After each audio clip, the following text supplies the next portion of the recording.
Hello guys, we're going to look at one of the harder topics in GCSE maths in my opinion, and these are proportion problems presented in an algebraic way. And if you've tried to watch any other videos on this, they'll probably get stuck straight into example questions and things, and you'll be wondering what on earth is this K that they keep talking about.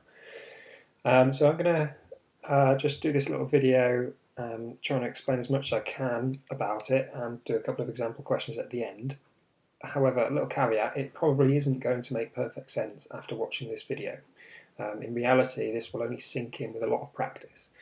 That's the reason why it's the last skill in the ratio packs. So you may wish to complete the pack questions using the videos I've recorded of me doing the questions to refer to if you need. Okay, and then maybe you can come back and watch this video and it'll make a bit more sense after that. Anyway, let's get on with it. So, what does it mean when two variables are proportional to each other? Well, first off, it doesn't mean that they are exactly the same, because otherwise we would just say equal to each other, not proportional.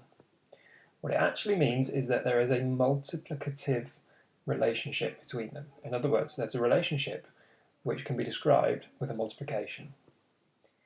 So here's an example. The cost is directly proportional to the number of sweets. In other words, the more sweets you buy, the more it's going to cost. Okay, so we're told that 5 sweets cost 80p. We need to work out what 10 sweets cost. Now, there's two ways you can do this. You could look at how the number of sweets has changed, and here it's been multiplied by 2. And of course, if these two things are in proportion, then the same multiplication will apply to the cost as well. So we multiply that by 2, and then we've got our cost, £1.60. So that was pretty useful. But what if we get a harder question? What if they told us, asked us what 6 sweets cost rather than 10? Okay, a bit harder to find that multiplication there. There is another way to do these proportion questions, and that's to find how we move across between the two variables like this. Okay, so there's also a multiplicative relationship between these things. 5 sweets times 16 pence gives us 80 pence, and the ability to work out what that number is it could be quite easy sometimes, but if it's not an easy one, you just need to do the second one divided by the first one. Okay, and these two share the same relationship.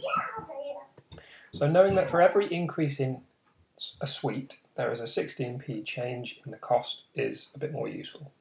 And that kind of underpins this method that we're going to talk about. So what on earth is K? Still not touched on what K is yet. So the number of sweets can vary, and the cost, of course, will vary depending on the number of sweets. But the fact that it is 16 pence per sweet is constant.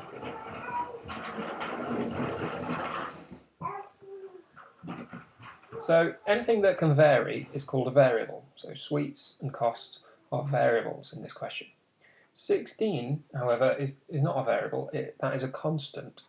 Okay, so there are two different things in equations. Variables or constants. Before we calculated what the constant is, we just used the letter K to represent it. It's a bit odd that we use the letter K rather than C or something, but I don't know why we do that, but that's what we do. Okay, so before we've even worked out that it was 16, we just call it K. That's all K is. It just stands for constant. So let's just look at this question slightly differently. We know that 80p is 16 pence times 5 sweets. We know that £1.60 is 16 pence times 10 sweets. So we can say that the cost is K times the number of sweets. And that's where we would start on a question like this. Okay, so let's have a look at an example question, how we start using K and then build towards answering the question. So we're told that A is directly proportional to B. We're not even given any context with these sorts of questions usually. Just told this variable is proportional to this variable. Now remember, if they're directly proportional, that means that when one increases, so does the other, by the same proportion. Okay? So when A is 21, B is 6, we're told. Part A is to find an equation connecting A and B, and part B is to work out the value of A when B is 9. So knowing that these two are directly proportional, if we increase B, we should increase A as well. So A should be bigger than 21. Okay, let's have a look. How do we do part A then? Well, we always just start off with a general formula. So like we did on the previous slide, the point we got to, if we're told that something is directly proportional to something else, we write that thing equal to k times the thing it was proportional to. Okay, so we're told A is directly proportional to B, so we're going to say A is equal to K times B. Okay, I've actually missed a step out here that we often start with a little symbol for proportional to, so I could write A and then this symbol, right on screen here, no. A symbol that kind of looks a bit like the infinity sign, it's a bit like a fish, simple fish symbol. And so A, fish symbol, B is where you might choose to start before even this stage. Not that it's worth any marks, just in case you see it. So here's our general formula. A is equal to something times B. That's what we know from this statement here. We then substitute in the values that we're given, because we're going to work out what that something is. So we're told that A is 21, we're told that B was 6. We can work out K now by rearranging this equation. So if we move this 6 over to the other side of the equation, it will become divide. 21 divided by 6 will give us what K is. So K is 3.5. And the final thing we do is we change these 21 and 6 back into A and B. We go back to the general formula because they are variables, so we should keep them as letters, but our constant can change to what we've now found it is, 3.5. Okay, so we always go back to writing this general formula, just change K to what you know it is.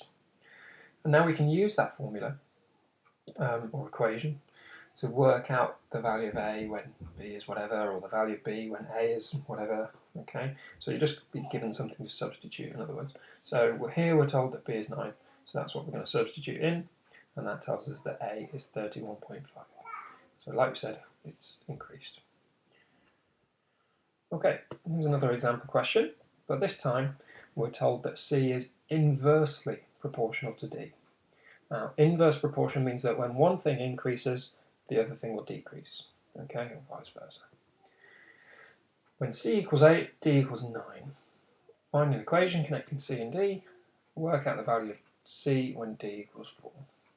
Okay, so the only difference here from the previous question is that because they are inversely proportional, rather than writing C equals K times D, we do C equals K divided by D.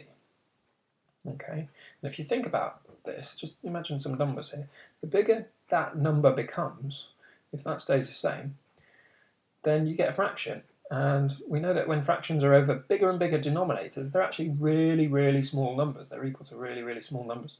Okay, so that's why this works.